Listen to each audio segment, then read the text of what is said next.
Hey everybody, Lucas here for the TPS Weekly News Roundup. A lot of stuff happening this week. Let's go ahead and get started. I'll begin with our parts lookup survey, which we conducted in March. We asked on the website, what is the first resource you go to when searching for part numbers? We had nearly 300 responders, really interesting. Was really curious to see how are people finding parts, how are parts distributors, how are dealers finding parts when they need something they don't have in stock or they don't immediately know. Some good insights there, 40% of responders saying they go to supplier websites, 39% saying they go to Fleet Cross, the other 21% for some other tools.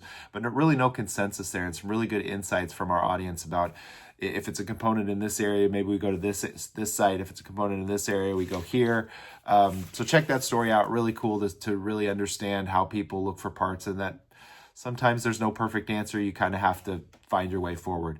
Also, we had a story this week, our Mapping the Market report, which is a quarterly report I do, takes data from RigDig, which is a sister company of Trucks Parts Service within the Fusable umbrella, and looks at changes in the U.S. fleet demographics and fleet population quarter over quarter. So some interesting insights there. We lost about 15,000 active carriers in Q1, which sounds terrifying, but we only lost 1,976 verified pieces of verified vehicles, and we actually gained 4,500 trailers. So it appears that owner-operators are maybe giving up their authority and choosing to go work for larger motor carriers. Some good insights there about which states did the best and which states really struggled in Q1. Check that story out.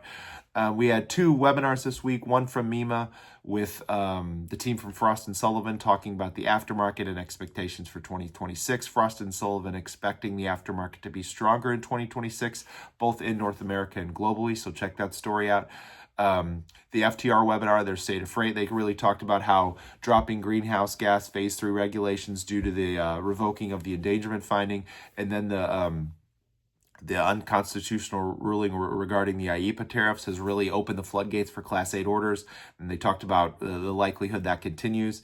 The FTR team saying that the initial investment in orders was really much was pent up replacement demand, but we've kind of moved beyond that now. Now the orders we're seeing are really carriers adding capacity. Will that continue into the spring and into the summer?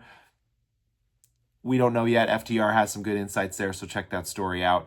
And then lastly, First Brands, the ongoing First Brand saga.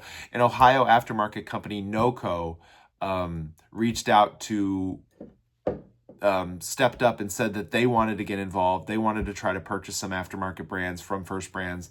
They levied a complaint in court saying they didn't have the opportunity to bid on some of the brands, but they on Thursday revoked that, said that they don't want to, they're going to decline to make a bid on those brands. So all of First Brands products that were going to be sold to PGI, which we announced this week, that's going to move forward.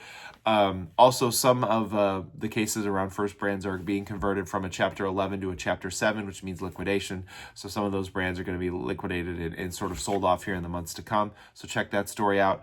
Still working on our award programs, still working on catching up with the news. A lot of great stuff happening. Check out the website. Be sure to like and subscribe to these videos. Be sure to get on our newsletters. Have a great weekend, and we'll see you next week. Thanks, everybody. Bye.